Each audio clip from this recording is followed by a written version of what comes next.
আমাদের মঞ্চে মাননীয় এমপি মহোদয় আপনাদের সম্মুখে উপস্থিত হয়েছেন।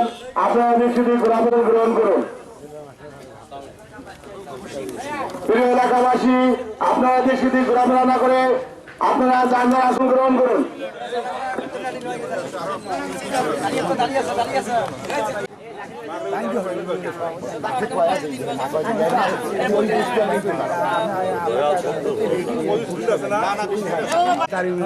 আমি কয়া দেওয়া না রাখলে তাহলে বিদ্যাভূষণ মান না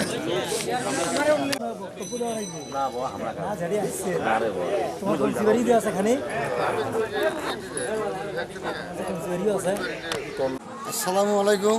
আমার নাম মোহাম্মদ আকবর আলী। কারেন্টটা মঞ্জুর এমপি সাহেব দিয়ে আমাদের খুব একটা উপকার হয়েছে। বাচ্চা কাচ্চার লেখাপড়া, তারপর বাড়ির সুবিধে, এদিক দিয়ে আমাদের খুব একটা আমরা সহযোগিতা পাচ্ছি। নিরুন সাহেব আমাদের এই এমপি সাহেব আমাদের এই কারেন্টটা নতুন লাইন চালু করে দিয়েছে। আমাদের খুব একটা উপকার হয়েছে এই কারেন্টটা নিয়ে। বাচ্চা কাচ্চার লেখাপড়া অনেক অনেক দিক দিয়ে আমরা অনেক সুবিধা পাচ্ছি। এর জন্য আমরা এমপি সাহেবকে ধন্যবাদ জানাই। প্রধানমন্ত্রী শেখ হাসিনাকেও অনেক ধন্যবাদ জানাই। আসসালামু আলাইকুম। এই কারেন্টের বিষয়ে আলাপ করতে চাই। কারেন্ট পায়া আমার অনেক সুবিধা হয়েছে। বাচ্চা কাচ্চার লেখাপড়া করা, তারপরে গ্রামের মধ্যেই মনে করো আলো বাতি এগুলোর সুবিধা হয়েছে। হওয়ার পরে এখন আমরা ওই যে এমপি সাহেব ধন্যবাদ। আসসালামু আলাইকুম। আমার নাম মোহাম্মদ শরীফ ইসলাম সাগর। আমি ষষ্ঠ শ্রেণীতে পড়ি। আমাদের এলাকার মধ্যে আগে কারেন্ট ছিল না, তখন আমাদের পড়ালেখা করার খুব অসুবিধা ছিল। এখন আমাদের এলাকার মধ্যে কারেন্ট এসেছে, এখন আমরা সুযোগভাবে পড়ালেখা করতে পারবো। এই কারেন্ট দেওয়ার জন্য লিটন এমপি এবং প্রধানমন্ত্রী শেখ হাসিনাকে ধন্যবাদ দেব। আমরা শান্তিরাম এবং পঞ্চবাড়ি ইউনিয়নের এলাকাবাসী পক্ষ থেকে মাননীয় প্রধানমন্ত্রী শেখ হাসিনা এবং মাননীয় জননেতা মঞ্জুর ইসলাম লিটন এমপি সাহেবকে আমরা এলাকাবাসীর পক্ষ থেকে ধন্যবাদ জানাই। আজকে এই শান্তিরাম এবং পঞ্চবাড়ি ইউনিয়নে এতদিন আমরা অন্ধকারে অবহেলিত ছিলাম। আমাদের ছেলে মেয়ে বাচ্চারা ঠিকমতো লেখাপড়া করতে পারে নাই এবং আমরা ঠিক মতন চলাফেরা করতে পারি নাই। আজকে জননেত্রী শেখ হাসিনার যে উদ্যোগ ঘরে ঘরে বিদ্যুৎ পৌঁছে দেওয়া, সেটাতে আমরা এলাকাবাসী অনেক খুশি হয়েছি। সেজন্য আমরা শান্তিরাম এবং পঞ্চবাড়ি ইউনিয়নের সবার পক্ষ থেকে জনাব মঞ্জুর ইসলাম লিটন এমপি সাহেবকে আমরা অত্র এলাকাবাসীর পক্ষ থেকে ধন্যবাদ জানাই জননেত্রী মাননীয় প্রধানমন্ত্রী শেখ হাসিনাকে। আমাদের এই সুন্দরগঞ্জ থানার শান্তিরাম ইউনিয়নের পূর্ব এলাকা, এখানে বিদ্যুৎ আসা অবধি কোনো বিদ্যুৎ এখানে সংযোগ ছিল না। যাই হোক, আমাদের বর্তমানে আমাদের এমপি মঞ্জুর লিটন আসার পরে ইনশাল্লাহ আমরা অতি সত্তর বা তাড়াতাড়ি আমরা বিদ্যুৎ সংযোগ এখানে পেয়েছি এবং সে হয়তো আজকে উপস্থিত থাকবেন এবং এ উদ্বোধন করবেন। ইনশাল্লাহ আমরা আশা করি যে উনি আরও অনেক জায়গায় এই বিদ্যুৎ উদ্বোধন করবেন। এই বিদ্যুৎ সুন্দরগঞ্জ থানায় ওনার একটা অপরিসীম একটা দান। আসসালামু আলাইকুম। আমার নাম রাউফা সিদ্দিকা রানী। তো এতদিন আমাদের এখানে কারেন্ট ছিল না, আজ আমাদের এখানে কারেন্ট আর কি শুরু হলো, কারেন্ট চালু হলো আজ থেকে। তা আমি একজন গৃহিণী, আমার সব অন্ধকার কাজকর্ম আর কি আমার ভালো লাগে নাই। তো যাই হোক, আজ থেকে মনে হয় আমার কাজকর্ম করতে সুবিধা হবে। আমার একটা মেয়ে আছে, তারও লেখাপড়া করার জন্য আর কি সুবিধা হবে। তা আমাদের গ্রামটা মনে হয় এখন কারেন্ট আসার পর অনেক উন্নত আর কি হবে। অন্যান্য গ্রামে যেরকম হয় ওই রকম আর কি আমাদেরও হবে। তে নিয়ে আমি অনেক গর্বিত। শুধু আমি না, আমাদের গ্রামের সবাই অনেক আনন্দিত। তো যাই হোক, লিটন এমপি এবং প্রধানমন্ত্রী মন্ত্রীকে ধন্যবাদ আমাদের এই এলাকার মধ্যে কারেন্ট মানে দেওয়ার জন্য। সরকার শেখ হাসিনার উদ্যোগ ঘরে ঘরে বিদ্যুৎ সেই সফলতার বাস্তবায়ন করবে। আজ শান্তিরাম ইউনিয়নের শান্তিরাম অংশের বিদ্যুৎ সংযোগ। সম্মানিত সুধী, আজকের এই রংপুর পল্লী বিদ্যুৎ সমিতি এক কর্তৃক স্মার্ট মিটার উদ্বোধন। পল্লী বিদ্যুতের আর অন্য কর্মচারী যারা শ্রম দিয়ে আজকে এই বিদ্যুৎ নিয়ে এসেছে এবং আমার সামনে প্রাণ প্রিয় ভাইরা, সর্বপ্রথমে আমি আমার অন্তরের অন্তরস্থল থেকে আন্তরিক সালাম, আসসালামু আলাইকুম ওয়া রাহমাতুল্লাহ। সেই সঙ্গে অন্যান্য জাতির প্রতি থাকলো আন্তরিক শুভেচ্ছা। ভাই সব, আমাদের জাতীয় সংসদ সদস্য লিটন ভাই, আজও আমরা জানি যে লিটন ভাই যে আজকে এত ব্যস্তর মধ্য দিয়ে আমাদের এই শান্তিরামে এসেছে, তাই শান্তিরামবাসীর পক্ষ থেকে জানাই প্রাণ ঢালা অভিনন্দন। ভাই, আপনি এসেছেন, আমাদের বুক ভরে গেছে, আমরা অত্যন্ত খুশি। সেই সঙ্গে পল্লী বিদ্যুতের কর্তৃপক্ষকে জানাচ্ছি, আপনারাও এইভাবে বিদ্যুৎ দিচ্ছেন। এখন বিদ্যুৎ আসলে চমৎকার জিনিস, তাই শুধুমাত্র চমৎকার নয়, সরকার চমৎকার, সরকারের কার্যকলাপ চমৎকার, তাই শুধুমাত্র নয়, আজকে এখানে বিদ্যুৎ দিয়েছেন পল্লী বিদ্যুৎ, ওনারাও চমৎকার, তাই শুধুমাত্র নয়, যারা বিদ্যুৎ আজকে এখানে পেয়েছেন তাদের মেয়ের বিয়ে দেবেন কম লাগবে, এটাও চমৎকার। আসলে হ্যাঁ, যারা বিবাহ করবে, মঞ্জু ভাই লিটন ভাই বলেছে যারা বিয়ে করবে তারা ডিমেন্ড বেশি পাবে। তো আমি সাবেক চেয়ারম্যান শান্তিরাম, তো ডিজিএম সাহেবকে আমি অনুরোধ রাখবো, আপনি যেভাবে সংযোগ দিচ্ছেন, আপনি আমাদের সুন্দরগঞ্জে এসেছেন, সুন্দরগঞ্জে কিছুদিন থাকেন, এটা আমাদের পক্ষ থেকে আপনার কাছে আবদার। কেননা আপনার কাছে কাজের জন্য আমি 2 দিন গিয়েছিলাম, তো আপনি কাজটা সবচেয়ে আমার ভালো লেগেছে, সেটা হলো যে আপনি কাজ হবে কি হবে না এটা নয়, কিন্তু আপনার আন্তরিকতা, আপনার কথা এবং মিষ্টি মুখের কথা অত্যন্ত ভালো লাগে। তো আজকে আমি আপনার কাছে বিশেষভাবে অনুরোধ করছি, তো আমাদের শান্তিরাম বিদ্যুৎ ব্যবহারে নাজুক অবস্থা আছে, এই শান্তিরাম যাতে বিদ্যুতে আরেকটু এগিয়ে যায় সেটা আমি আপনার কাছে কামনা করছি। একই বিদ্যুতের লাইন আমার ওখানেও হয়েছে, এই বাজারের পশ্চিম পাশে ভবনের পশ্চিমের গ্রামে আমার গ্রাম, সেখানে পনে 1 কিলো হয়েছে, ওটা হয়তো সামনে উদ্বোধন হবে, তার লাগা শেষ হয়ে গেছে, একই সঙ্গে বিদ্যুৎ। তো আমি কামনা করছি আপনারা এটাকেও সংযোগ দেবেন। তো আমি ভাই সব, লিটন ভাইকে তো আপনারা চেনেন এবং জানেন, উনি যে বয়সে এমপি হয়েছেন এটা সচরাচর হয় না। তাই নয়, এমপি হওয়ার পর থেকে আমরা লক্ষ্য করে দেখেছি যেটা সবচেয়ে সিরিয়াস কাজ, এই কাজটা ওনার হাতে নেয় এবং সেটা উনি করেন এবং করিয়ে দেখান। সেই জন্য আমি বলি যে লিটন ভাইয়ের একটি মাত্র কাজ, সেটা শুধুমাত্র কাজ করে। তো কাজ যেহেতু করে, ওনার দীর্ঘায়ু কামনা করছি। বিদ্যুৎই শুধুমাত্র নয়, আমাদের শান্তিরামের বেশ কিছু আহ্বান রাখি আপনার কাছে। আপনার বিরাট শক্তিশালী হাত, আপনি মাননীয় জাতীয় সংসদ সদস্য, আপনি সরকারের এক অংশ, তাই সরকার যে চমৎকার ভাবে কাজ করছে এবং দেশের উন্নয়ন থেকে শুরু করে আজকে আমাদের এলাকায় একটা চমকপ্রদ একটা কাজ, সেটা হলো 10 টাকা করে চাল। বিসমিল্লাহির রহমানির রহিম। আজকে এই শান্তিরাম ইউনিয়নের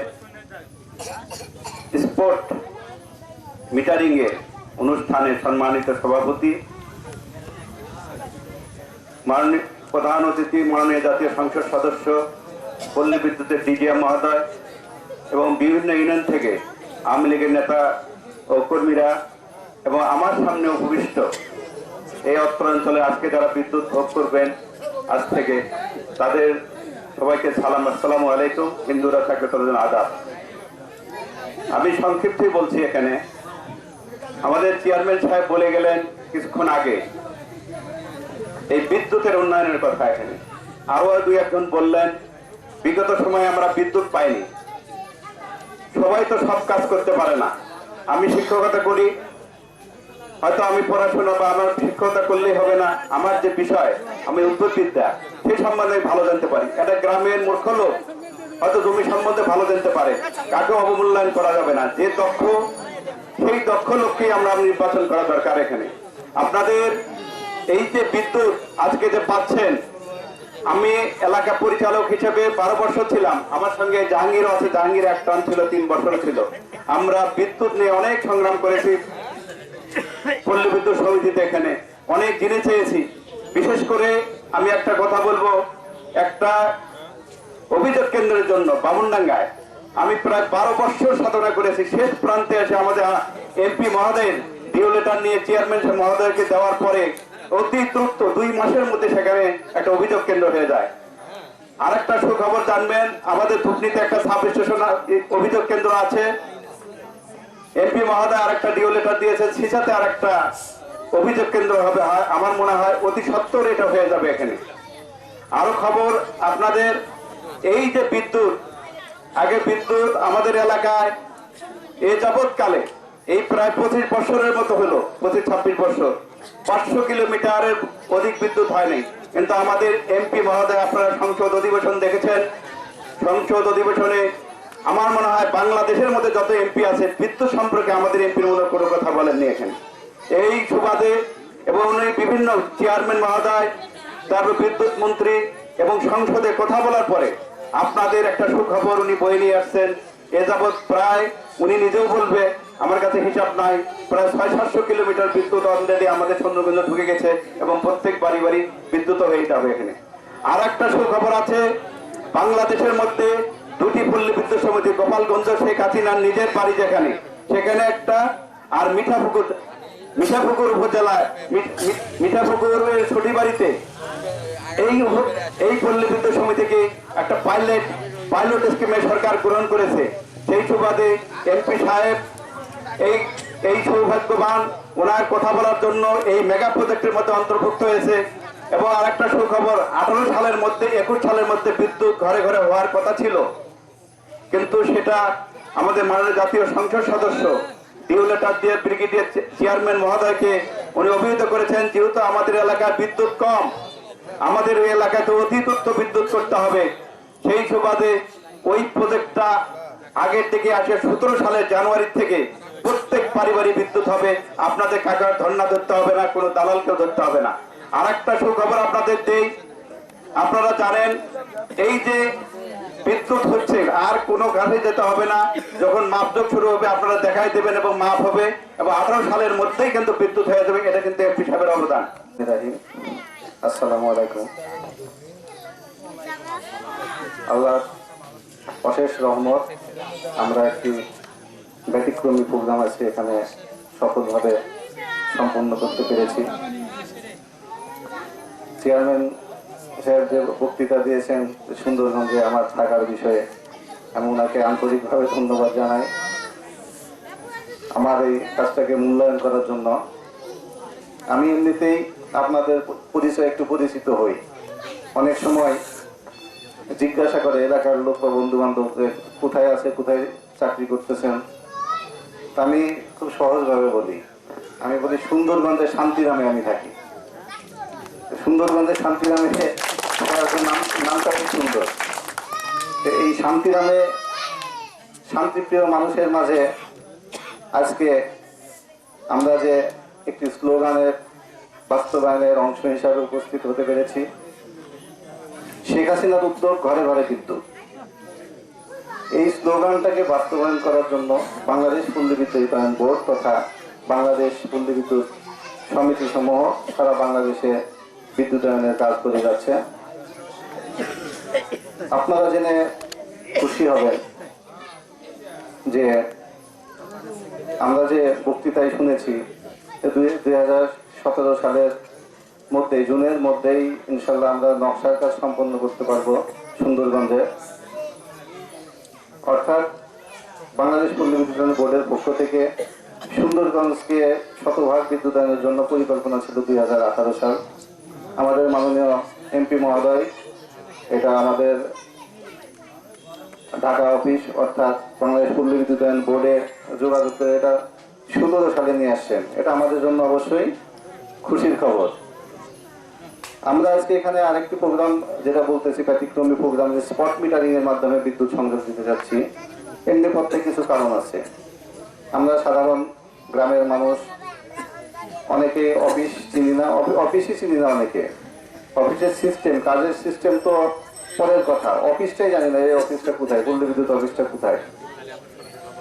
আমরা আজকে যে সেবাটা এখানে দেওয়ার চেষ্টা করেছি, আমাদের সেই উপলব্ধি থেকেই আমি দেখেছি এমনও লোক আছে, কিছু দালালের খপ্পরে পড়ি আমরা, যারা অফিসকে ভাঙাই খায়, সাধারণ মানুষকে, নিজের মানুষকে বোঝায় যে এত টাকা লাগবে, কত টাকা লাগবে, কত রসিদ, কত টাকা লাগে, রসিদ জিনিসটা বুঝে নিতে নেওয়ার মতো আমরা জাতিগতভাবে এখনো অতটা সচেতন হয়ে উঠি নাই। এই বিষয়টাই দেখা যায় যে আমরা প্রতারণার শিকার হই। কত টাকা লাগে একটা মিটার নিতে, এই ধারণা আমাদের এখন আমার মনে হয় সুন্দরগঞ্জের লোক মোটামুটি জেনে গেছেন। যেভাবে মাইকিং করা হয়েছে, প্রচারণা করা হয়েছে, আপনাদের মোটামুটি একটা ধারণা হয়ে গেছে আমার বিশ্বাস। আপনারা কি জানেন না কত টাকা লাগে একটা মিটার নিতে হলে? ধারণা আছে? অফিসে জমা দিতে হয় কত? 650, 600 টাকা জামানত হিসাবে, এটা আপনার নামের, আপনার অ্যাকাউন্টের এগেনস্টে জামানত হিসাবে থাকবে, এটা নিরাপত্তা জামানত বলে। আর 600 টাকা সদস্য ফি, সরি 50 টাকা সদস্য ফি, এই হচ্ছে 650 টাকা। তা আমরা করি কি, দেখা যাচ্ছে যখন অফিস চিনি না, তখন যারা অফিস চিনে তাদের কাছে ধর্ণা দেই কিভাবে কাজ করব। তো যে ভদ্রলোক একটু সহযোগিতা করার জন্য নিয়ে যান, তো দুর্ভাগ্যজনক হলে সত্য কথা, দেখা যায় যে ওই ডিজিএম এর চেম্বারটাও চেনায় না, গেটের বাইরে সাইড স্টোরে বসায় রাখে, তো তুমি এখানে বসো, আমি কাজটা সেরে আসতেছি। তো এইভাবে দেখা যাচ্ছে যে ও ঘুরপাক খেয়ে কি কি কাজ হবে ও তো জানে, কাজ কবে হবে তার কিন্তু সবকিছু জানাই আছে। এসে তখন বাইরে বোঝাই গিয়ে যে আজকে ওই 2টা ফাইল পাস করে আসলাম, 2টা টেবিল পাস করাই দিয়ে আসলাম, আর একটা টেবিল একটু বড় স্যারের কাছে দিয়ে আসলাম, এটা সামনে সপ্তাহে পাস হয়ে যাবে।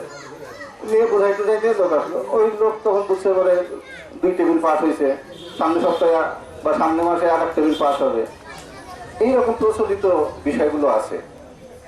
এই জিনিসগুলো থেকে আমাদের সচেতনতা দরকার। হ্যাঁ, আমরা সব একসঙ্গে পাবো না, সম্ভব না। আমরা উন্নয়নশীল দেশে বাস করছি, আমরা উন্নত দেশের দিকে যাচ্ছি, তার মানে আমাদের অনেক সীমাবদ্ধতা আছে, সরকারের সীমাবদ্ধতা আছে, রাষ্ট্রের সীমাবদ্ধতা আছে, আমার পারিবারিকভাবে সীমাবদ্ধতা, জাতিগতভাবে আমরা সীমাবদ্ধতার মধ্যে আছি। একটু ধৈর্য ধরতে হবে, আমরা পাবো। আজকে তো এটা কোনো গল্প না, সত্য জিনিস। আপনারা ঘরে বসে, এখানে বাড়িতে বসে টাকা জমা দিয়েছেন, আমরা টাকা জমা নিয়েছি স্পটে, ওই দিন আজকে তাৎক্ষণিকভাবে সংযোগ দিয়েছি। এটা তো কোনো গল্প না, এটা সত্য জিনিস না, এটা বাস্তব। এই বাস্তবতাকে বিশ্বাস করতে হবে, আস্থা রাখতে হবে যে আমরা সংযোগ পাবো। যে সংযোগ আমরা পাই নাই, আমার বাড়িতে বিদ্যুৎ নাই, আমি পাবো 1 মাস পরে পাই, অসুবিধা কোথায়? আমরা কিন্তু এই ধৈর্যটা আমাদের ভিতরে নাই। তখন আমরা করি বিভিন্নভাবে মনে করি যে ফার্স্ট হইতে হবে, ওর সাইডে আমাকে আগে নিতে হবে।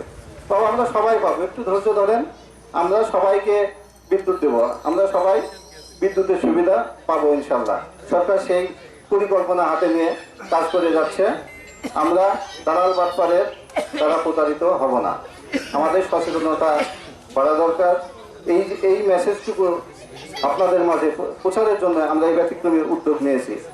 আমাদের আশেপাশে যে সকল লাইন আছে, নির্মাণাধীন বা নির্মাণ হবে, এই বিষয়গুলো আমরা যাতে প্রচার করি যে বিদ্যুৎ, পল্লী বিদ্যুতের কার্যক্রম বিনা পয়সায় চলে। এটা আসলে মাঝখানে আমি এখানে বক্তৃতা দীর্ঘায়িত করবো না, এমপি মহোদয় খুবই চমৎকারভাবে বলেন এই বিষয়গুলো, আমরা এমপি মহোদয়ের মুখেই শুনবো। আমি আরেকটু কথা বলতে চাচ্ছি, আমাদের এই যে এখানে যে বিদ্যুতের লাইন নির্মাণ হয়েছে প্রায় 2.2 কিলোমিটার, প্রায় 22 লক্ষ টাকার মতো খরচ হয়েছে। এই 22 লক্ষ টাকা খরচ করে এখানে 161টা আমরা সংযোগ দিতে পেরেছি আজকে। তো এই টাকাটা যে 22 লক্ষ টাকা খরচ হলো গভর্নমেন্টের টাকা তথা জনগণের টাকা, রাষ্ট্রের টাকা। তো এখান থেকে ইনকামটা কি? ইনকামটা হচ্ছে বিদ্যুতের বিল। এখানে আপনারা বিদ্যুৎ ব্যবহার করবেন, তার প্রতি মাসে একটা বিদ্যুৎ বিল আসবে, এই বিল পরিশোধ করবেন, এটাই তো ইনকাম, আর তো কোনো ইনকাম নাই। এই বিষয়ে আমাদের ভিতরে একটা অনীহা দেখা যায়। অনীহা কি? আমরা কিন্তু বিদ্যুতের বিলটা পরিশোধ করি 2 মাস পরে। উপস্থিত আজকের এই শান্তিগ্রাম ইউনিয়ন শান্তিগ্রাম গ্রামের স্পোর্ট মিটারিং ও বিদ্যুৎ উদ্বোধনের সম্মানিত সভাপতি, উনি উপস্থিত আছেন। প্রাক্তন চেয়ারম্যান সাহেব আছেন, আমাদের আওয়ামী লীগের সভাপতি সহ উপস্থিত গণ্যমান্য ব্যক্তিবর্গ, আমার সামনে বসাকৃতিবৃন্দ, ভাই ও বোনেরা, আসসালামু আলাইকুম। হিন্দু ভাইদের প্রতি আদাব। আজকের এই পল্লী বিদ্যুৎ উদ্বোধন, এই বিদ্যুৎটি অত্যন্ত প্রয়োজনীয় জিনিস আজকের যুগে। কারণ এক সময় এই বিদ্যুৎটা আমরা দরকার মনে করিনি। আমাদের বাড়িতে যখন আমার বাবা বিদ্যুৎ দেয় তখন 10টা মিটার লাগবে, কমপক্ষে 10টা মিটার ছাড়া একটা গ্রামে বিদ্যুৎ দিবে না। তখন আমাদের গ্রামে 10 জন লোক বিদ্যুৎ দিতে চায়নি, যে বিদ্যুৎ আসবে কখন, যাবে কখন তার ঠিক নেই। আবার কপি জ্বালাওয়ার পর নিভাওয়ার পর, কেনার পর জ্বালাওয়ার পর নিভাও, অনেকেই নিতে চায়নি। তখন কি করছে আমার বাবা, তার নামে একটা নিচ্ছে, আমি তখন ঢাকায় থাকি, আমার নামে একটা নিচ্ছে, সবাই মিলে চেষ্টা করে হলো 9টা মিটার, তাই একটা শর্ট থাকে, যার জন্য আমার নামে একটা নিল। আমার বাড়ি কিন্তু 2টা মিটার, একটা আমার বাবার নামে, একটা আমার নামে। তখন বিদ্যুৎ দিতে চায়নি, কারণ বিদ্যুৎ থাকতো না, চলে যেত। আর আজকের যে মোবাইল আছে, ব্যাটারির গাড়ি, এই যে বিদ্যুতের ব্যবহার, টেলিভিশন, ফ্রিজ, তখনকার মানুষের ফ্রিজ কেনার ক্ষমতাও ছিল না, টেলিভিশন কেনার ক্ষমতাও ছিল না, মোবাইল তো ছিলই না, যার জন্য তারা অত প্রয়োজন মনে করেনি। আজকে কিন্তু বিদ্যুৎ ছাড়া এক পাও চলার কোনো বুদ্ধি নেই।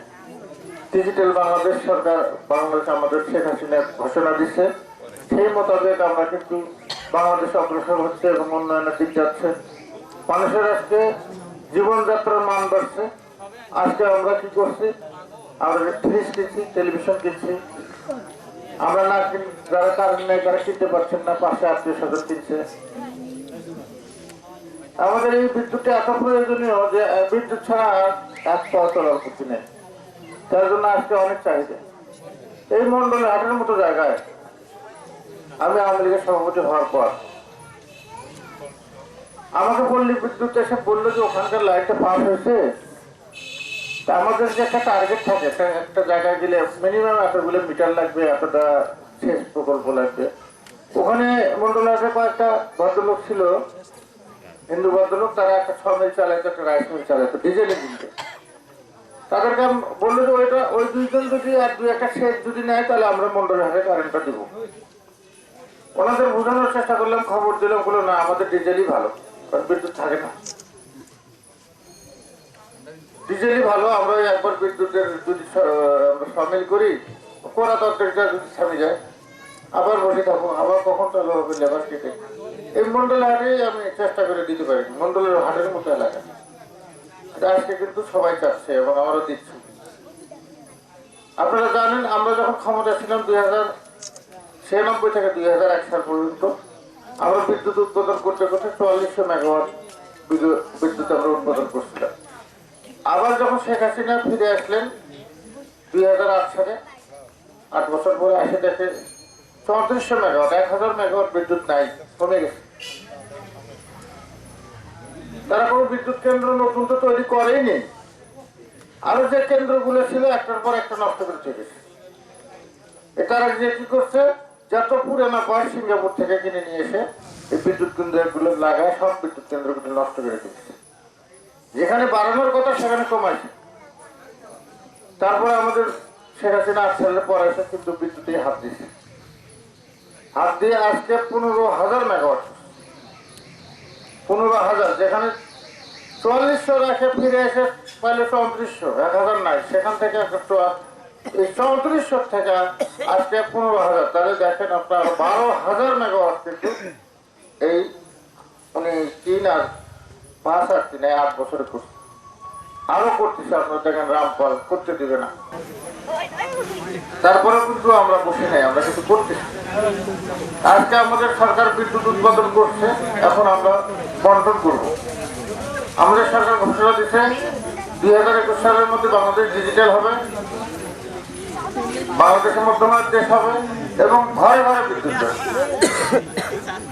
আমরা চেষ্টা করছি, আগে পীরগাছা হয়ে লাইন ছিল, আমার ভাই বলছে সেই লাইনটা আমরা আলাদা পায়রা বন্ধ হয়ে করছি, কারণ পীরগাছা থেকে যে লাইনটা আসছিল আমরা 5 মেগাওয়াটের বেশি ভাগ পাইতাম না।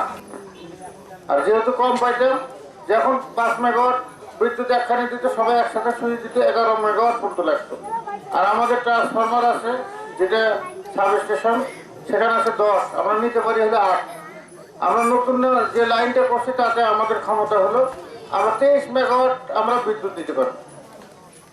এখন যে নতুন লাইন আমরা রংপুর থেকে সুন্দরবনে পড়তে আসছি তাতে আমরা 23 মেগাওয়াট নিতে পারবো। তাহলে আমাদের এখানে আছে, আমরা নিচ্ছি 8। আমরা পাশাপাশি পরিকল্পনা করছি ধূপনিতে বিদ্যুৎ কেন্দ্রের জন্য। এখানে যদি আমরা 10 মেগাওয়াট করি তাহলে 8 আর 16 নিতে পারবো, আমাদের থাকবে 20 মেগাওয়াট পর্যন্ত আমরা নিতে পারবো। কিন্তু আমরা কম নিতে হয়, বিদ্যুতের যে সাব স্টেশন আছে তার থেকে একটু কম নিতে হয়, কারণ ভোল্টেজের আপ ডাউনের কারণে ট্রান্সফরমার নষ্ট হতে পারে।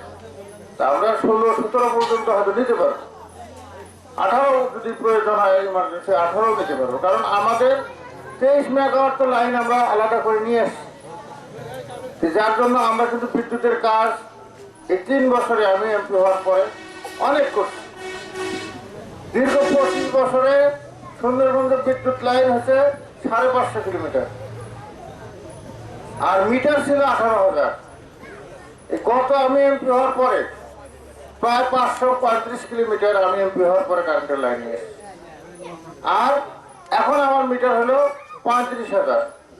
আমি এমপি হওয়ার পরে আমি 17,000 মিটার দিচ্ছি। 25 বছরে দিচ্ছে 18,000, আমি 3 বছরে দিচ্ছি 17,000। 25 বছরে বিদ্যুৎ লাইন হচ্ছে 550 কিলোমিটার, আমি 3 বছরে নিয়ে আসছি 535 কিলোমিটার। তার মানে এখনো কিন্তু 535 কিলোমিটার বাস্তবায়ন হয়নি। এখন 200 বা 200-র মতো হয়েছে যেগুলি আমি উদ্বোধন করছি বা বিগত দিনে হয়েছে, আর বাকিগুলো কিন্তু হচ্ছে। সবাই কিন্তু আপনারা বিদ্যুৎ পেয়ে যাবেন। পাশাপাশি আমাদের যে বিদ্যুৎ, এই যে 350 কিলোমিটার আমি এর মধ্যে নিয়ে আসলে 550 কিলোমিটার 300 কিলোমিটার, কিছু দালাল বাটপার আছে। আমরা এখানে আসছি একটাই কারণে, সাবধান করার কারণে। দালাল বাটপার আছে, তারা যায় যখন এই যে আমি এবছর কিন্তু 245 কিলোমিটার নিয়ে এসছি হরিপুরের জন্য। কুড়িগ্রাম পল্লী বিদ্যুতের আন্ডারে পাইছি হলো 35 কিলোমিটার, আর আমরা শনিবারই পাইছি 210 কিলোমিটার সুন্দরবন এই পারের জন্য। এই 245 কিলোমিটার যে বিদ্যুৎ আছে, দালালরা দেখে যে এই 245 কিলোমিটারে আপনাদের যে ম্যাপ করা আছে, মাস্টার প্ল্যান করা আছে, কোন পর্যন্ত হবে, অথবা দেখে কোনটার টেন্ডার হচ্ছে। আপনারা তো গ্রাম থেকে বুঝেন না, টেন্ডার হলে কিন্তু টেন্ডারের রেজাল্ট হচ্ছে, টেন্ডার আজকে কল করলো, টেন্ডার হচ্ছে 21 দিন পরে হয়, তারপরে ওয়ার্ক অর্ডার হচ্ছে আরো 15-20 দিন, 1 মাস লাগে। এ তো টেন্ডার যখন বাড়াইলে তখনই টের পাওয়া যায় যে অমুক গ্রামের টেন্ডার হলো। তখন যে গ্রামের তো ভাই 8 বছর 9 বছর তো খুব ডিউরেশন পারেননি, আমার দেন আমি 2 মাসের মধ্যে করে দেবো। এটা কিন্তু টেন্ডার হয়েছে। আমি যে 245 কিলোমিটার যে বছর পাইছি, তার বাইরে কিন্তু 46 পাবে না। এই 245 কিলোমিটারের টেন্ডার হয়েছে। এর মধ্যে পাবলিকের ধোকা দিয়ে এরা কি করে, টাকা তোলা শুরু করে 1 কোটি টাকা খাইলো। খায়া কি করে, কন্ট্রাক্টরে একটু টাকা পয়সা দিয়ে ভাড়া দেয়, কন্ট্রাক্টরে একটা ভাড়া দিয়ে 10-12টা খুঁটি নিয়ে এসে আবার বলে যে ভাই এবার তো তার আসতেছে না, আরো কিছু টাকা লাগবে, আবার টাকা তুলে, আবার তার যখন আসে আবার কয়েকটা ট্রান্সফরমার বলে আসে না, ওটা আবার তুলে, আবার ট্রান্সফরমার আসে, আবার কয়েক মিটার আসতেছে না, আবার দেওয়া লাগবে। এর একটা ভালো ব্যবসা শুরু করছে কিন্তু আমরা এখানে আসি একটা কারণে, কারণ আমি এমপি হওয়ার পরে বিভিন্ন জায়গায় আমার সম্বর্ধনা দিতে চাইছিল, বিভিন্ন স্কুল কলেজ প্রতিষ্ঠান, আমি কোথাও যাই। আমি বলছি আগে কাজ করবো, কাজ করার পরে সেই কাজগুলো উদ্বোধন করতে যাবো। আর এটা উদ্বোধন বেশি করতেছে এই জন্য আমি রাস্তাঘাট উদ্বোধন করে দিনের বেলা করি, 10-15 জন যাই, দোয়া করি, উদ্বোধন করি, বেশি লোক ডাকি না, স্টেজও বানাই না, কিছু বানাই না। এটা এই জন্য করতেছি যে মানুষকে সচেতন করতে হবে। আমি এমপি হওয়ার পর প্রথম থেকে এই বিদ্যুৎ নিয়ে সংগ্রাম করতেছি। আমি সংসদে বলছি আমার 2000 কিলোমিটার লাগবে, মন্ত্রী আমার সামনে বসে, বিদ্যুৎ মন্ত্রী আমার সামনে বসে, উনি হাসাহাসি করছে যে 2000 বিদ্যুৎ কিলো কোনো একটা সংসদীয় এলাকায় লাগতে পারে না। আমাকে ফালতু মনে করছে, আমাকে মনে করছে যে আমি মিশে একটা বলতেছি। আমার ভাই যেহেতু ডাইরেক্টর ছিল 12 বছর, উনি আমাকে সঠিক হিসাব দিত যে আমাদের কত কিলোমিটার আছে, কত কিলোমিটার দরকার, কত কিলোমিটার মাস্টার প্ল্যান করা আছে। উনি যেহেতু 12 বছর ছিল, যার জন্য কিন্তু আমি সঠিক হিসাব জানতাম, আমি সঠিক প্রশ্নের করতাম, সঠিক কথা বলতাম, কিন্তু তারা বিশ্বাস করতো না। পরবর্তীতে আমার কাছে স্বীকার করতে বাধ্য হয়েছে বাংলাদেশের মধ্যে সবচেয়ে বিদ্যুৎ কম হলো সুন্দরবন, সবচাইতে কম বাংলাদেশের মধ্যে। কোনো বন জঙ্গলেও এত বিদ্যুৎ কম নেই, 70-25 জন লোক আমরা বিদ্যুৎ পাই। আর অন্য অন্য এলাকায় 70-80 জন, 100 জন লোকের মধ্যে 70-80 জন লোক বিদ্যুৎ পায়, আর আমরা পাই 70-25 জন লোক। আমাদের সবচেয়ে বিদ্যুৎ কম। তখন থেকে কিন্তু আমি সুবিধা পাওয়াটা শুরু করছি। প্রথম বছর পাশে 40 কিলোমিটার, তারপরের বছর পাশে 40 কিলোমিটার, তারপরের বছর আমাকে 60 কিলোমিটার দেওয়ার কথা, আমি যা জোর করে হলে 110 কিলোমিটার নিয়েছিলাম। এবছর আমি 245 কিলোমিটার নিচ্ছি। এটা কিন্তু আমি আস্তে আস্তে, যেহেতু একটু প্রথমে এমপি অবস্থায় একটু অতটা বুঝতে সময় লাগছে, এখন যেহেতু বুঝতে পারছি বা সবার সাথে একটা সম্পর্ক হয়েছে, এখন আমি কিন্তু বেশি আনতে পারছি। শেষ পর্যন্ত যে বিদ্যুতের যেটা আমাদের আরো পরে হওয়ার কথা ছিল, সেটা 17 সালের জানুয়ারি থেকে আমরা শুরু করছি। এতদিন কিন্তু আমি কাউকে কোনো ডিএ লেটার দিইনি। আমি বলছি যে আমি সবাইকে সিরিয়াল মতো লোক বিদ্যুৎ দেব, যার সিরিয়াল আগে আছে সে আগে পাবেন, যার সিরিয়াল পরে আছে পরে পাবেন। আপনারা 100 জন লাইন নিয়ে দাঁড়াইছেন, 100 জনই সুন্দরবনের লোক। আমি ওই 1 নম্বর লোককে বাদ দিয়ে পিছনের লোকটা নিয়ে এসে সামনে দাঁড় করানোর মতো হবে না। সিরিয়ালে দাঁড়াইছেন, যে আগে দাঁড়াইছেন সে আগে পাবেন, যে পরে দাঁড়াইছেন সে পরে পাবেন। আপনাদের ধৈর্য ধরতে হবে। আমার কাজ হলো বেশি করে নিয়ে এসে সবাইকে দেওয়া। ওই 10 কিলোমিটার নিয়ে এসে ওই একদম সেটা আমার কাজ না। আমার কাজ হলো বেশি করে নিয়ে এসে সবাইকে দেওয়া। তাহলে আপনারা লাইনে দাঁড়াইছেন, আপনারা সুশৃঙ্খল ভাবে লাইনে দাঁড়ায় আপনারা জিনিস নেন, সিরিয়াল মোতাবেক নেন। এটা অনুরোধ করতে আসছি, ঘুষ দিবেন না। আর একটা হলো, এতদিন আমি মাস্টার প্ল্যান করার জন্য সুপারিশ দিতাম, ডিও লেটার দিতে সুপারিশ দিতাম, এখন আর তার জন্য আমাকে যেতে হবে। কারণ জানুয়ারির 1 তারিখ থেকে জুনের মধ্যে আমাদের প্রত্যেকটা বাড়িতে আমাদের লোক যাবে এবং মাস্টার প্ল্যান করবে। আর কেউ সুন্দরগঞ্জ সঠিবাড়ি কেউ যাবেন না। এই বিদ্যুতের ব্যাপারে 1 পাও হাঁটবেন না, টাকা খরচ করা তো দূরের কথা, 1 পাও হাঁটে শরীরের ক্ষয় করবে না। আমরা 2018 সালের মধ্যে আপনাদের ঘরে ঘরে টাকা তো দিবেনই না। টাকা দেওয়ার মধ্যে একটা জিনিস দিবেন, 600 টাকা জামানত আর 50 টাকা হলো আপনাদের সমিতির ফি, 650 টাকা দিবেন। আর আর্থিং করবেন, তারপরে ওয়ারিং করবেন, তাতে 2000 টাকা থেকে 2500 টাকা, যার বেশি বড় বাড়ি হয়তো 3000 টাকা লাগতে পারে। সেটা নিজের খরচে নিজে মিস্ত্রিটাকে করে নেবেন, ভালো করে নেবেন। কারণ ওই আর্থিং যদি খারাপ হয়, ওই ওয়ারিং যদি খারাপ হয়, যদি কোনো শর্ট সার্কিট হয়, আপনার ঘর বাড়ি পুড়ে যাবে, লক্ষ টাকার মাল পুড়ে যাবে, 2-4 লক্ষ টাকা ক্ষতি হয়ে যাবে। আপনার বাচ্চা কাচ্চা অ্যাক্সিডেন্ট হতে পারে, আপনার অ্যাক্সিডেন্ট হতে পারে, আপনার প্রতিবেশীর বা আপনার আত্মীয় স্বজনের যে কোনো একটা অ্যাক্সিডেন্ট হয়ে যেতে পারে। ওই যখন ওয়ারিংটা করবেন, সবচেয়ে ভালো তার ভালো জিনিস দিয়ে করবেন। যখন হিটার লাগাবেন, ইস্ত্রি মেশিন লাগাবেন, খেয়াল করবেন যে কোন তারের সাথে হিটারটা লাগালেন, সেই তারটা সহ্য করতে পারবে কিনা। সব তারের সাথে হিটার লাগানো যাবে না, হিটার তো লাগানোই উচিত না। তারপরে যদি অনেকে রাইস কুকার লাগায়, অনেকে কি করছে এখন আবার ওই ইলেকট্রিক পাওয়া যাচ্ছে, চুলা পাওয়া যায়, সেগুলি লাগায়। সেগুলি কিন্তু যে কোনো তারে লাগাবেন না, যে তারটা ওটা লাগানোর উপযুক্ত মোটা তার, সেটার সাথে কিন্তু লাগাইতে হবে। এগুলি কিন্তু আপনার ইলেকট্রিশিয়ান থেকে বুঝে নেবেন, করবেন। সুইচগুলি এমন ভাবে লাগাবেন, বাচ্চা কাচ্চা অনেক সময় লোহার জিনিস নিয়ে যায়, ওর মধ্যে একটা ফুটা থাকে ওটার মধ্যে ঘুরতে চেষ্টা করে। সেই রকম বাচ্চা কাচ্চারা হাতের নাগালের মধ্যে যেন না থাকে সেটা খেয়াল করুন। আপনার বিদ্যুৎ লাইনটা যে আপনার বাড়িতে ঢুকবে অনেক সময় টিনের চালের উপর দিয়ে নেয়, ওদিক দিয়ে নেয়, অনেক সময় ঘষায় ক্ষয় যায়, টিনের সাথে আর্থিং হয়, ওই টিনটা ধরলে ওই টিনের চালে উঠলে অনেকে মারা যায়, সেগুলি খেয়াল করবেন। বিদ্যুৎ পাইলেন, পাশাপাশি বিদ্যুৎ এমন একটা জিনিস চোখে দেখা যায় না। লাইট জ্বালালে লাইট দেখা যায়, লাইট অফ করলে কিন্তু কিচ্ছু দেখা যায় না, কিন্তু তার মধ্যে কারেন্ট ঠিকই থাকে। এইটা আমাদের সচেতন হতে হবে। আমার অনুরোধ যে আমরা আসছি যে ঘুষ দুর্নীতি মুক্ত সুন্দরবন আমরা করতে চাই। আপনার এমপি ঘুষ খায় না, আমার ডিজিএম খায় না, জিএম খায় না, তাহলে ঘুষটা খায় কে? খায়? আমি এমপি ছাড়া 1 হাত কারেন্ট কেউ দিতে পারবে না, সিরিয়াল ভাঙে 1 হাত কারেন্ট দিতে পারবে না, তাহলে ঘুষটা কে খায়? আমি তো জানি আমার ডিজিএম সব খায় না, আমার জিএম সব খায় না, তাহলে ঘুষটা কে খায়? সেটা আপনাদের খেয়াল করতে হবে আর প্রচার করতে হবে। আপনারা তো বিদ্যুৎ পাইছেন, কেউ ধোকা খায় খাইলে খাইছেন। কারণ আমি ছোটবেলায় গল্প শুনছি যে বাংলাদেশ ব্যাংকের বিল্ডিং ছিল 7 তলা, আমিও দেখতে গেছিলাম, সবচেয়ে উঁচু বিল্ডিং, এখন তো অনেক বড় হয়েছে, 24 তলা 30 তলা বিল্ডিং হয়েছে। বাংলাদেশ ব্যাংক ছিল 7 তলা বিল্ডিং, আমিও একদিন দেখে আসছি। আবার একদিন গল্প শুনি যে একজন নাকি গুনতেছে, তার আগে একবার পরে সেটা কি করলি, কয় তলা করলি, তো কয় যে কি ভাই গুনছিতে কি হয়েছে, এই এটা গুনলে যে টাকা দেওয়া লাগবে জানিস না? উনি কইছে যে আমি 5 তলা গুনছি, 7 তলা তো কইছে 5 তলা গুনছি, তো দিয়ে 50 টাকা, 50 টাকা দিয়ে এসে হাসে, কই সারা ঠকাইছে। কেমন ঠকাবো? ওই 7 তলা বিল্ডিং গুনছি আমি ঠিকই 7 তলা, কিন্তু 5 তলা করছি, 20 টাকা কম দিচ্ছি। এইরকম ঠকা যাবে না। বারবার বলা হচ্ছে ঘুষ দিবেন না, ঘুষ দিবেন না, ঘুষ দিবেন না, তারপরে 7 তলা না গুলিয়ে 5 তলা গুলিয়ে 20 টাকা কম দিয়ে আসবে। 50 টাকা যে ঠকলেন সেটা কারো খেয়াল নেই। এই জিনিসটা আমরা সতর্ক করার জন্য আসতেছি যে কোনো টাকা লাগবে না, আর এমপির কাছেও যাবেন না, যে না লিখে দেন।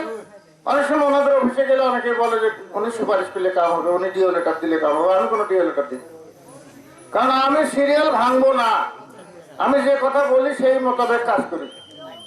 আমার বাবার মধ্যে অত ভালো না, কেউ যদি কারণ উনি মধুর মতো কথা কয়, মধুর মতো কথা কই না, আমার সময় আমার মুখ কেউ মধু দেয়, ওই মধুমাখি চললে সুন্দরবনটাকে ঠান্ডা করা যাবে না।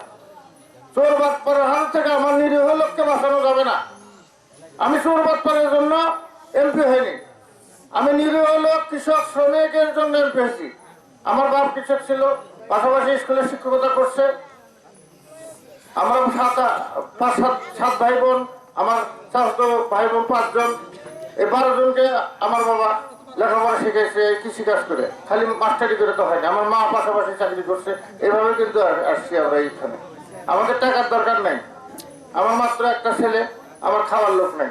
আমরা আসছি জনগণের সুবিধা দেওয়ার, গরিবের সুবিধা দেওয়ার। তখন ওই মিঠা কথা চোরবাটপাড়ের সাথে চলবে না, মিঠা কথা চোরবাটপাড় ঠিক হবে না, ওই ডিসিএসপি ঠিক হবে না, ওই ওসি সাহেব মিঠা কথা ঠিক হবে না।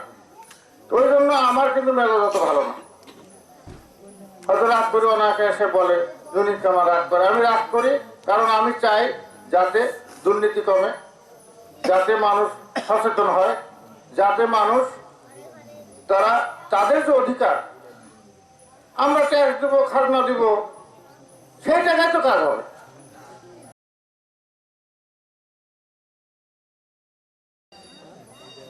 সে কি করতেছে? আমাদের থেকে ট্যাক্স দিচ্ছে, খাজনা নিচ্ছে, সুষম বন্টন করতেছে। আমাকে এমপি বানাইছে আমার ভাগটা নিয়ে আসার জন্য, যে হ্যাঁ আমরা ট্যাক্স দিচ্ছি, খাজনা দিচ্ছি, ওই উপজেলায় বেশি হবে, আমার কম কেন হবে। আর বাংলাদেশের উন্নয়নের যেটা সরকারের দৃষ্টিগোচর হচ্ছে না, দৃষ্টি আকর্ষণ করা, সেটাই কিন্তু এমপির কাজ। আমি কিন্তু চেষ্টা করতেছি। আমি সময় এখানেও গ্রামেও যেরকম মাসের অর্ধেক সময় দেই, ঢাকাতেও কিন্তু আমি সময় দেই এবং আপনাদের জন্য বিভিন্ন পয়সা আদালতে যাই। এখন আর খুঁজে আমি বক্তব্য যেটা আমার দরকারি বক্তব্য আমার এলাকার জন্য, এমন কোনো বিষয় নেই যেটা এখন পর্যন্ত সংসদে আমি বলিনি। এক কথা তো বারবার বলা যায় না, যার জন্য আমার যাহা দরকার আমি এই 3 বছরে সংসদে প্রশ্নোত্তরে হোক বা আমাদের মানে প্রথম জানুয়ারির অধিবেশন হোক, জুলাইয়ের বাজেট অধিবেশন হোক, আমি কিন্তু সব আমাদের চাওয়া পাওয়া বলে ফেলছি। এখন আমার কাজ হলো এই যে বলছি সেটাকে মনে করে দেওয়া মন্ত্রীকে, সেখান থেকে কাজগুলো আমার বরাদ্দ নিয়ে আসা। ইতিমধ্যে আমি বিদ্যুতের ব্যাপারে পুরোপুরি ফয়সলা করে ফেলছি, আর আমাকে কারো কাছে যাইতে হবে না বিদ্যুতের ব্যাপারে।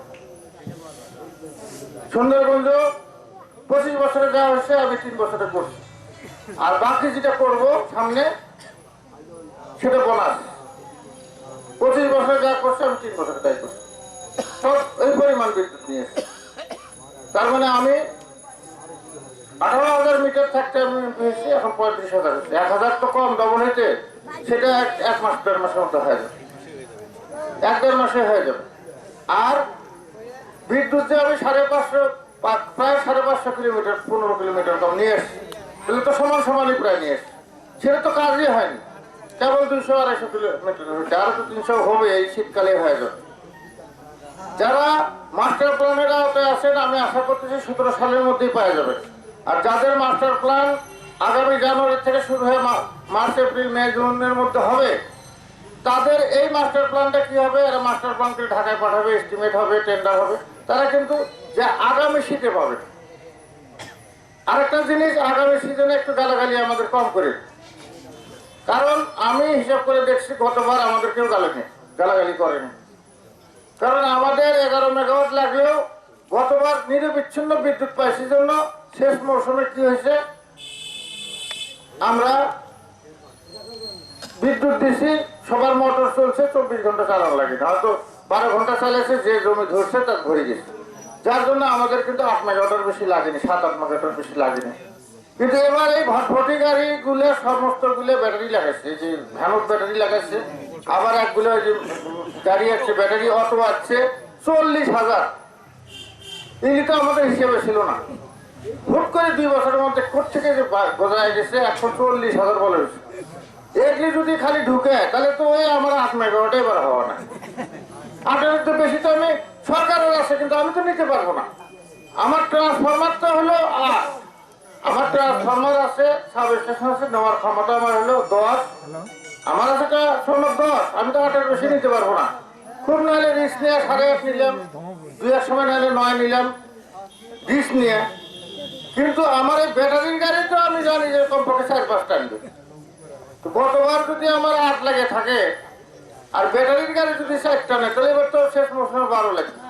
তো 12 আমার ক্ষমতা 12, আমার লাগবে ক্ষমতা 8, লাগবে 12, তাহলে আমার কিছু সময় এবার কিন্তু দেখছি আমি হিসাব করি এবার কারেন্ট থাকবে না।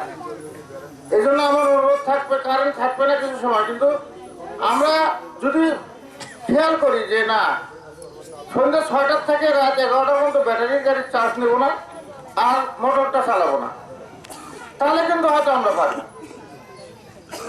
কিন্তু কে শুনে কার কথা? আমি হয়তো ওনার এখানে আসে না, কিন্তু আমি যে ডকিয়েটে ছিলাম ওখানে একটা মিটার ছিল, পিক অফ পিক, যখনই 5টা বাজতো কাঁটাটা ঘুরে যেত, আবার যখন 11টা বাজতো কাঁটাটা আরেকদিক যেত। মানে আপনি যদি যেগুলি ইন্ডাস্ট্রি আছে ওই 5টা থাকিয়ে যদি 11টা পর্যন্ত কারেন্ট নেন তাহলে ডবল দাম দেওয়া হবে, আর যদি ওই অন্য সময় নেন তাহলে আবার অর্ধেক দাম দেওয়া হবে। পিক অফ পিক একটা মিটার ছিল, আমার মনে হয় এই মিটারটা যদি শেষে বা ব্যাটারি যে এখানে চার্জ দেয় সেখানে যদি দেওয়া যেত তাহলে কিন্তু এরা আর ওই সময়টা চালাইতো না, ডবল টাকা লাগবে। এটা করা উচিত। আর আজকের যে স্পট মিটার উনি যেটা করছে যে দালালদের হাত থেকে বাঁচানোর জন্য, এটা যদি প্রত্যেকটা ইয়েতে করা যায়, সবাই খালি ঘুরে ঘোরার দরকার নাই তো। আমার অমুক লাইন 20টা লাইন কমপ্লিট হয়েছে, ঠিক আছে, আমরা 20 দিন প্রোগ্রাম করবো, একটার পর একটা মিটার লাগাবো, দিয়ে দেবো, কেউ যেন অফিসে না যায়, জানে যে মিটার তো বাড়িতে সে টাকা নিয়ে দিয়ে যাবে। তাহলে তো ওই সাধারণ লোকজন যারা অফিস চিনে না তারা তো দালাল ধরার দরকার নেই। আমরা ইলেকট্রিশিয়ান ধরি, দালাল ধরি, যে যারে বাবারে টাকাটা জমা দিয়ে আরে ওইটা সহজ কাম না, ওটা 5,000 টাকা কম হওয়া নাই, কাগজ ধরে দিবে 650 টাকা, নিবে 5,000 টাকা। সেই দালালিটা হইতো না যদি স্পট মিটারটা এই সিস্টেমটা আপনি করেন, তাহলে কিন্তু আরো ভালো হবে। কিন্তু কতটা উনি পারবে আমি জানি না, তবে এই সিস্টেমটা খুব আজকে আমার ভালো লাগলো। এই সিস্টেমটা স্পট মিটারিং সিস্টেমটা, এটা দুর্নীতির থেকে অনেক দূর মুক্ত করবে।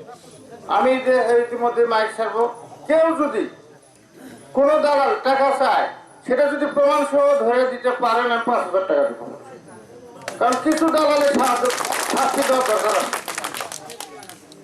প্রমাণ সহ দিবেন, আমি ওকে জেলে দেবো, আর যে ধরে দেবেন তার 5,000 টাকা। আমি দালাল রাখতে চাই না এই বিদ্যুতের ব্যাপারে। আমাদের সরকার পরিশ্রম করতেছে বাংলার মানুষকে সুবিধা দেওয়ার জন্য, সুখ দেওয়ার জন্য, শান্তি দেওয়ার জন্য। আর কিছু সংখ্যক দালাল বাটপার এসে আমাদের সাধারণ কৃষক শ্রমিককে এরকম ভাবে চুষে খাবে, সেটা তো আমরা হতে দিতে পারি। তার মধ্যে সুন্দরগঞ্জ আমি দালাল মুক্ত, সুন্দরগঞ্জ আমি ঘুষ মুক্ত করতে চাই, চেষ্টা করতেছি। ইনশাল্লাহ আজকে আমাদের সবাই লেখাপড়া করতেছে, বাচ্চা কাচ্চা, আমাদের সরকার বই দিচ্ছে, মুখ দিচ্ছে। আজকে 10 টাকা শেষ চাউল কেন করলো সরকার? আজকে কিন্তু বেতন সবাই শিক্ষক যারা আছেন, যারা সরকারি চাকরি করেন, সবারই কিন্তু ডবল করছে। কৃষকের কিন্তু ডবল করা সম্ভব হয়নি বেতন। তাহলে কৃষকের জিনিসের দাম বাড়ানো লাগবে। আমাদের 400, 450, 500 টাকা মন যখন ধান বিক্রি হওয়া শুরু হলো, তখন নেত্রী দেখলো কৃষক তো এই 400, 500 টাকা মন ধান বেচলে বাঁচবে না। তখন কি করলো? ধান কেনা শুরু করলো। কোনাতে এখন কিন্তু 850, 900 টাকা মন ধান। তাহলে কৃষকের কিন্তু পয়সাটা বাড়ে। আবার 850, 900 টাকা মন 40 টাকা কেজি হতে গরিব মানুষের আবার অসুবিধা হয়। আমরা তো সরকারি কর্মচারীর বেতন বাড়াইছি, চাউলের দাম বেশি হলে তো অসুবিধা নেই। তোমাকে তো ডবল করে দিচ্ছি, 20 টাকা চাউল তুমি 40 টাকা খাবো না কেন? তোমার বেতন যে 10,000 থেকে 20,000 হয়েছে, চাউল আর কট্টক খাও। চাউল তো খাওয়া হলো দিনে নাহলে 1.5-2 কেজি, তাই না? একটু বেশিতে না খেলে আমার কৃষক বাঁচে কিভাবে? কিন্তু আবার গরিব মানুষের জন্য অসুবিধা হয়, যার জন্য কৃষকও বাঁচাইতে হবে, গরিব মানুষকেও বাঁচাইতে হবে। যার জন্য চাউলের দাম যাতে বেশি থাকে, যাতে কৃষকরা পয়সা পায়, যার জন্য নেত্রী ধান কিনে চাউলের দাম বাড়ায় দিল। পাশাপাশি আবার গরিব মানুষ যাতে কম টাকা খাইতে পারে, সেটা 10 টাকা করে দিল। কৃষকও বাঁচাইতে হবে, গরিবকে বাঁচাইতে হবে। দুই দিকেই কিন্তু আমাদের রক্ষা করতে হবে। এই যে পলিসিটা, এটা কিন্তু সরকার কিন্তু একটা যুগান্তকার পলিসি। সাহায্য সমিতি তো বিভিন্ন রকম করছে, বৃদ্ধ ভাতা, বয়স্ক ভাতা, বয়স্ক বৃদ্ধ ভাতা আছে, তারপরে বিধবা ভাতা আছে, এখন ইদানিং প্রেগনেন্সি ভাতা, মানে যাদের বাচ্চা হবে তাদের, দুর্বল যারা আছে তাদের ভাতা, তারপরে যারা অসুস্থ আছে, পঙ্গু আছে তাদের ভাতা, ভিজিডি 100 দিনের কর্ম। আমি জানি এটা সুষম বন্টন হয় না, এটা বন্টন হতে যায়, অনেক দুর্নীতি হয়, সেটা একদিনেই সমাধান হবে না। আমরা কিন্তু অনেকটা লটারির মাধ্যমে করে কমানোর চেষ্টা করতেছি, যদিও মানানো যায় না। আর আমি একার পক্ষে 15টা ইউনিয়ন সামাল দেওয়া করি না। এই যে মনে করেন 10 টাকা শেষ দাও, অনেক আসতেছে, খবর আসতেছে, আসল গরিব না পায় অনেক বড় লোক পাইছে, এটা কিন্তু খবরও পাচ্ছি। আমরা চেষ্টা করতেছি কিছু নাম পরিবর্তন করে নাম দেওয়ার জন্য, এটা কিন্তু আমরা চেষ্টা করতেছি। ইতিমধ্যে বেলকার একজন ডিলারকে আমরা বাতিল করছি, সে মাল চুরি করার দায় কিন্তু ডিলার বাতিল করছে। এবং আগামী দিন দেখেন যে কেউ যদি অন্যায় করে, চুরি করে, আমরা কতটা বাতিল করে, আমরা কোনো খাতি করব না। মাল বুঝে নেওয়ার সময় 30 কেজি বুঝে নেবেন, এক চুল কম নেবেন না। যদি কম দেয়, মাল ফেলে দিয়ে আমাকে টেলিফোন করবে। কোনো কারণ নাই যে বস্তায় গুদাম থেকে কম দিচ্ছে জন্য তোমাকে 1 পোয়া কম দেবো। টাকা দিয়ে মাল কিনছি 10 টাকা কেজি, 30 কেজি। তুই যদি গুদাম থেকে কম নিয়ে আসি, তোর ঘর থেকে যাবে, আমার ঘর থেকে কেন যাবে? গুদাম থেকে তুমি যদি ডিলার ঠিক মতো মাপে না নিতে পারো, তাহলে তুমি কেন ডিলার হচ্ছ? আমি তো প্রথম দিন আমার এলাকার ডিলার বলতেছে যে আমাকে তো 50 কেজি 400 গ্রাম 500 গ্রামের বস্তা দিচ্ছে, বস্তা সহ। তখন আমি টেলিফোন করছি, কেন? বস্তার ওজন কত? 700 গ্রাম। তাহলে তো 50 কেজি 700 গ্রাম দিতে হবে, না হলে 200 গ্রাম কম দিলে পাবলিকে কিভাবে বুঝাবে? তখন পরের দিন গেলে পরে যেগুলি বস্তা দিচ্ছে সব 51 কেজি। ওরা কিন্তু চাউল যখন নেয় গুদাম, মানে মিলের থেকে, তখন কিন্তু 51 কেজি নেয়। ওই যে বস্তায় 700 গ্রাম 300 গ্রাম বেশি নেয়, তখন ওই 51 কেজির স্টেক থেকে দিচ্ছে। দেখুন আমার খবর পাশে 51 কেজির স্টেক থেকে দিচ্ছে। আর আগের দিন যে কম দিচ্ছে, 2 বস্তা আবার সাথে দিয়ে দিচ্ছে। বস্তা ওরা বঙ্গা মেরে কমায় ফেলা। ওখানে আইন আছে যে একটা বস্তা খালি গুদামে ঢুকবে আর বাড়াবে, তার জন্য টনে 5 কেজি ধলতা পাবে হলো ওই গুদামের যে ইন্সপেক্টর, ওসিলিটি 5 কেজি। তাতে দেখা যায় যে বস্তায় 250 গ্রাম কিন্তু সে এমনি ধলতা পাবে, তাহলে আমার কম দিবে কেন? তো তুমি ডিলার হয়েছ, তুমি তো 700 গ্রামের জায়গায় 800 গ্রাম নিয়ে আসবে, এই যোগ্যতা না হলে তুমি এই ব্যবসা করছো কেন? তুমি ছেড়ে দাও, যে পারে তাকে দিব। এটা কি আমি এই ডিলার দেওয়ার জন্য 1 কাপ চাও খাই? তোমাকে দেওয়া হয়েছে, তুমি ঠিক মতো মাল মাফা নিয়ে এসে ঠিক মতো যাদের মাঝে বিলি করবে করবে। আর এই যে বড় লোক কিছু পড়ছে, এর অনেক কারণ আছে। প্রথমে কেউ কার্ড দিতে চায়নি, আমি আমার এলাকা দিয়েই জানি। কার্ড দিবে কোনো গরিব মানুষ আবার ভয় পায়, কি করে কার্ড নিয়ে যায় লোন তুলে ফেলায়। অনেক বাটপাড়ি হয়েছে এলাকায়। আপনার গরিব মানুষ, সাধারণ মানুষ কি করছে, কার্ড নিছে, ছবি নিছে, ফরওয়ার্ড সিগনেচার নিছে, তো টিআর নিয়ে দেবো বা তোকে ভিজিএফ নিয়ে দেবো, নিয়ে যা ওই গ্রামীণ ব্যাংক থেকে কি করছে লোন তুলে ওর নামে নিয়ে খারাপ ফেলেছে। আরেকজনে খাড়া করে খেয়ে লোন তুলে খারাপ ফেলেছে। পরে তো আর নোটিশ আসছে। এই জন্য অনেকেই ভয় করছে যে গরিব মানুষ যারা, তারা অনেকে ভয় করে কি করছে, কার্ড দেয়নি, ছবি দেয়নি। এরকম কিন্তু আমি দেখছি দেয়নি। এর জন্য কিছু কিন্তু দেখছি ডিলাররা বড় লোক দিতে বাধ্য হয়েছে। আবার মেম্বাররা ওই ভোট করছে, করবে যে কয়েকটা মাস্টার সাথে করে নিয়ে ঘুরছে, কয়েকটা বাটপার সাথে করে নিয়ে ভোট করছে। এবং অগ্লিক যদি না দেয় ঘর থেকে বাড়ানো হবে না, এই কারণে কিছু মেম্বাররা হয়তো দিচ্ছে। এগুলি বিভিন্ন কারণে একটু কম বেশি হচ্ছে। তা আমরা চেষ্টা করতেছি সেগুলিকে সংশোধন করার জন্য, যে এই বড় লোকগুলোকে বাদ দিয়ে গরিবে কিভাবে দেওয়া যায় সেই ব্যাপারে কিন্তু আমি অলরেডি মেম্বাররা একটা লিস্ট দিচ্ছে, আমিও লোক পাঠাইছি, তোমরাও দাও। মেম্বাররা তো তার আত্মীয় বাদ দেয়, হয়তো ডিলারের আত্মীয় বাদ দিচ্ছে, আর ডিলারের করে তুই আবার মেম্বারের আত্মীয় বাদ দে। তাহলে দুইজনে মিলে ক্রস করলে তাহলে আসনটা বাড়াবে। তারপরে কয়েকজন বাড়ায় বড় লোক, তারপরে আমরা আবার নতুন গরিব দেখে খুঁজে দেব। এটা নতুন কেবল শুরু হয়েছে, হয়তো সবাই সুবিধা পাবে না। এই সুবিধা যারা পাইছে, আমরা ওর পরবর্তীতে যখন 100 দিনের কর্মসূচি হচ্ছে, যারা 10 টাকা সাড়ে চাউল পাইছে তাদেরকে আবেদন করে পাবে না। যারা পায়নি তাদের দিব। এক একটা সিস্টেম এক একজনের মধ্যে যদি বলতে পারে, মোটামুটি গরিবরা জিনিসটা পাবে। তা আজকে বিদ্যুৎ দিতে আসছি, একটাই অনুরোধ থাকবে আপনাদের প্রতি, যে আপনারা ঘুষ দিবেন না। আর দ্বিতীয়ত কথা, বিদ্যুতের জন্য কারো কাছে যাবেন না। বিদ্যুৎ দেওয়ার দায়িত্ব আমার, আপনাদের এমপি। বিদ্যুৎ আপনাদের ঘরে ঘরে পৌঁছে দেবে, সিরিয়াল মোতাবেক দিব। আমার কাছে যাওয়া কোনো সিরিয়াল ভাঙতে পারবে না। কারণ আমার এই যে মুরব্বী এখানে আছে, উনি জানে, মুরব্বী আছে জানে। আমি কিন্তু আমার অন্যায় কোনো বাপ মায়ের কথা শুনিনি। অন্যায় কোনো কথা যদি আমার মাও বলেনি, আমার জানে যে অন্যায় কথা বললে লিটন মানবে না। আমার মাও কিন্তু কোনোদিন আমাকে অন্যায় কোনো প্রস্তাব করেনি, যেটা আমি করবো না। এই জন্য আমি যেহেতু বলতেছি, কোনো সিরিয়াল আমি ভাঙবো না। আসলে কোনো সিরিয়াল ভাঙা কারোর পক্ষে সম্ভব। তাহলে আমার কাছে যায় লাভ কি? আমি তো সিরিয়াল ভাঙবো না। লাইনে যেখানে আছেন আপনি লাইন ধরে দিতে হবে। তাহলে আপনারা এই বিদ্যুতের জন্য আমার কাছেও যাওয়ার দরকার নেই, কোনো অফিসে যাওয়ার দরকার নেই। আজকে যেন মিটার এরকম বাড়িতে লেগে দিয়ে গেল, আপনার আত্মীয় স্বজন যারা আছে তাদেরকে বলে দিবেন, এমপি সাহেব বলছে ঘুমাইতে 18 সালের মধ্যে তোরা বিদ্যুৎ পাবে। যে লাইনের আগে আসে সে আগে পাবে, যে পরে আসে পরে পাবে। কারো কাছে যাওয়া লাগবে না, কোনো টাকা খরচ করা লাগবে না। যখন মিটার দিতে আসবে বা যখন লাইন হবে, তখন এমপির সাথে কথা বলিস কি পদ্ধতিতে টাকা দেওয়া লাগবে। 650 টাকা জমা দিতে হবে, আর ওয়ারিংটা নিজের করে নিতে হবে। এটা কিন্তু আপনারা একটু প্রচার করবেন। আমি এখানে বললাম 100 লোক আছে, আপনারাও যদি আবার 5 জন লোকের যদি স্টলে বসতে বলেন, তাহলে দেখা 500 লোক জানবে। এই জন্য কিন্তু আমরা সচেতন করতে আসছি।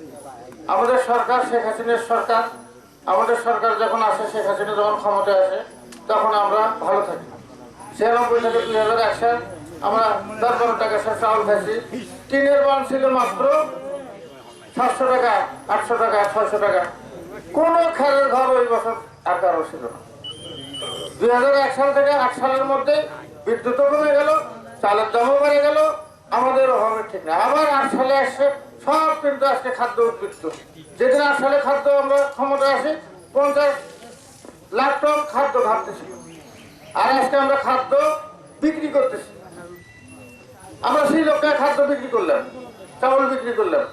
আমরা কিছুদিন আগে আপনারা যেমন ভূমিকম্পে, নেপালে ভূমিকম্প হলো, আমরা চাউল ওখানে সাহায্য করলাম। আমরা কিন্তু ভিক্ষা খাওয়া জাতি এখন আর নাই। আগে যখন বিদেশ থেকে ভিক্ষা এনে খাওয়া লাগতো, এখন আমরা ভিক্ষা খাই না, আমরা মানুষকে সাহায্য করি। আমরা নেপালে যখন ভূমিকম্প হলে আমরা 10,000 টন চাউল পাঠাইছি সাহায্য। আমরা এখন ভিক্ষা নিয়ে সাহায্য দিই। এরশাদের আমলে, জিয়াউর রহমান আমলে, খালেদা জিয়ার আমলে যখন বাজেট হতো 100 টাকার থেকে 100 টাকার যদি বাজেট হতো তার মধ্যে 80 টাকার থেকে 85 টাকা থাকতে হলো বিদেশি সাহায্য। সাহায্য যখন দেয় তখন কি করে, তার কথা শোনা লাগে। আপনি যদি আমার কাছে যান সাহায্যের জন্য, তা আমি যদি আমার কথা যদি না শোনেন আমি সাহায্য দেব? সাহায্য নেওয়া লাগে। কিন্তু আমাদের শেখ হাসিনা সাহায্য নেয় না। এখন আমরা যে বাজেট তৈরি করি বর্তমানে, তার মধ্যে 2 থেকে 3% আমরা টাকা নেই সাহায্য। এটা সাহায্য হিসেবে নেই না, আমাদের বাণিজ্যিক ঘাটতি থাকে। এই টাকা আমাদের দরকার নাই। ওই যে পদ্মা ব্রিজে টাকা দিবে না, আমরা নিজেরা করতেছি, টাকার দরকার নেই।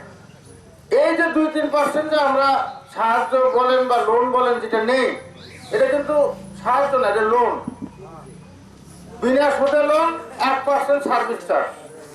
এই টাকা আমরা নেই, কারণ ইন্ডিয়া দেখা যাচ্ছে যে ইন্ডিয়া থেকে আমাদের মাল আসতেছে, যে পরিমাণ মাল আসতেছে 50,000 টাকা, আমার দেশ থেকে যাচ্ছে 20,000 টাকা, তাহলে 30,000 টাকা ঘাটতি থাকলো না? মানে তারা আমাদের মাল দিল 50,000 টাকার, আমি মাল পাঠালাম হলো 20,000 টাকা, তাহলে তার সাথে আমার 30,000 টাকার লেনদেনের সমস্যা হবে। এই যে ডলারের এই যে লেনদেনের সমস্যাগুলো থাকে, এই বৈদেশিক মুদ্রার কারণে আমাদের কিছু টাকা লোন হিসেবে বিদেশ থেকে নিতে হয়, সেটাও কিন্তু 2-3%-এর বেশি আমরা নিচ্ছি না। কারণ আমাদের ছেলেরা সৌদি আরব থেকে টাকা পাঠাচ্ছে, সেটা আমাদের বৈদেশিক মুদ্রা অর্জনের একটা বড় একটা মানে বড় একটা খাত। পাশাপাশি আমাদের গার্মেন্টসের মাধ্যমে যে মালটা যাচ্ছে, এটাও কিন্তু একটা বিরাট একটা খাত, যার জন্য আমাদের ডলারের ঘাটতিগুলো আমরা কিন্তু মোটামুটি পূরণ করতে পারতেছি। সামান্য নিতে হয়, এর বেশি আমরা কিন্তু না, আমরা নিজেরাই চলার মতো আজকে কিন্তু স্বয়ংসম্পূর্ণ হয়ে গেছে। এ যাবৎ আমি প্রায় সুন্দরবন 30 কিলোমিটার রাস্তা, 30 না প্রায় করলাম 40-45 কিলোমিটার, তার মধ্যে 30 কিলোমিটারের ওয়ার্ক অর্ডার হয়েছে।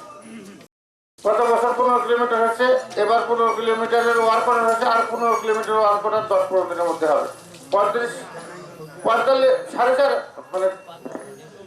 45 কিলোমিটার রাস্তা কিন্তু আমি করছি। আমি এর মধ্যে 18টা ত্রাণের ব্রিজ বানাইছি, 2টা নিজে টিয়ার গাভি খাতে সিগুন ব্রিজ বানাইছি, একটা ধোপাডাঙ্গা একটা বানাইছি চণ্ডীপুর। এছাড়া আমি একটা এলজিডির বড় ব্রিজ বানাচ্ছি বাবনডাঙ্গায় বাইপাস রোডে। আর এবছর 29 তারিখের, গত 30 তারিখে টেন্ডার হওয়ার কথা ছিল, পিছিয়ে গেছে 29 তারিখ। 29 তারিখে 25টা ত্রাণের ব্রিজ পাবো। এই 3 বছরে কিন্তু আমি প্রায় 46টা ব্রিজ করলাম, আরো তো 2 বছর আছে, আরো করবো।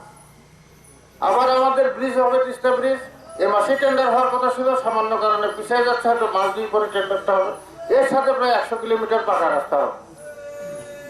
আমরা তো করতেছি, আরো করব, কিন্তু সময় দিতে হবে, যে সব কাজটা একসাথে করা যাবে। আমরা যে বরাদ্দ পাচ্ছি সেটা বেশি দরকার, সেটা আগে করতেছি, একটা একটা হচ্ছে। যতই দিন যাবে ততই কাজের পরিমাণ আমরা বাড়াইতে পারবো।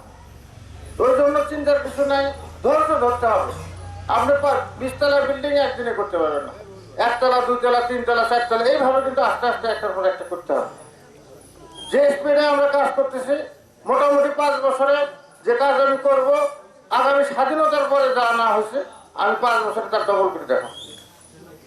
আর তারপরে তো আমাদের সরকার ইনশাল্লাহ আসবে, আরো বাংলাদেশটা, পুরো দেশটা একটা শহর হয়ে যাবে, শহরে পরিণত করতেছি আমরা। বাংলাদেশ শুধু ঢাকা শহর না, বাংলাদেশটা একটা শহর বানাতেছি আমরা, এবং সেই পরিকল্পনার মধ্যে চলতেছে।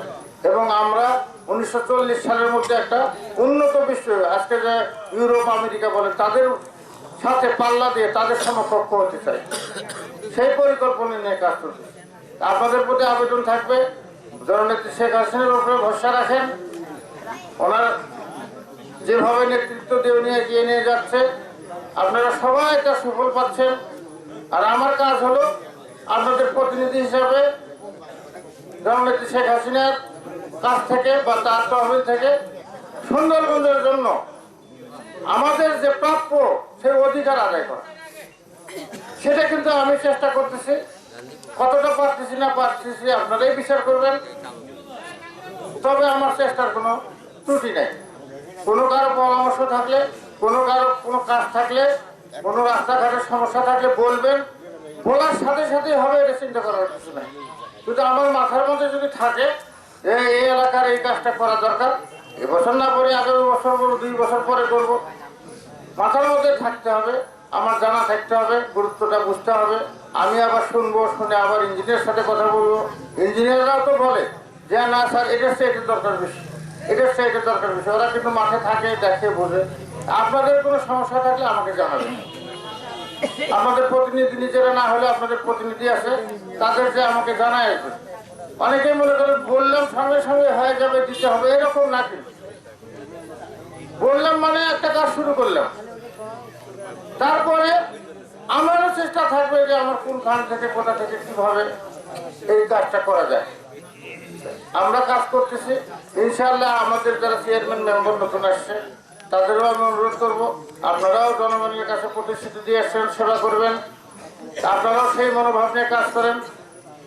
আমার পক্ষ থেকে যে কাজগুলো করতেছি এবং আপনারাও যে বরাদ্দটা পাবেন সেটা যদি সুষম বন্টন করি, সুন্দরবন্দ ইনশাআল্লাহ অন্য অন্য উপজেলা থেকে পিছিয়ে থাকবে না। আমরা কাজ করি, পরিশ্রম করতে পারি, আমাদের কেন আমাদের উন্নয়ন হবে না।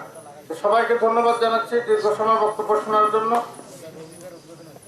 খালি আমাদের একটাই অনুরোধ, ঘুষ দিবেন না এবং কারো পিছনে ঘুরবেন না। বিদ্যুৎ আমরা বাড়ি বাড়ি দিয়ে আসবো, আজকে যেরকম দিয়ে গেল এরকম আমরা চেষ্টা করবো সবার বাড়ি বাড়ি।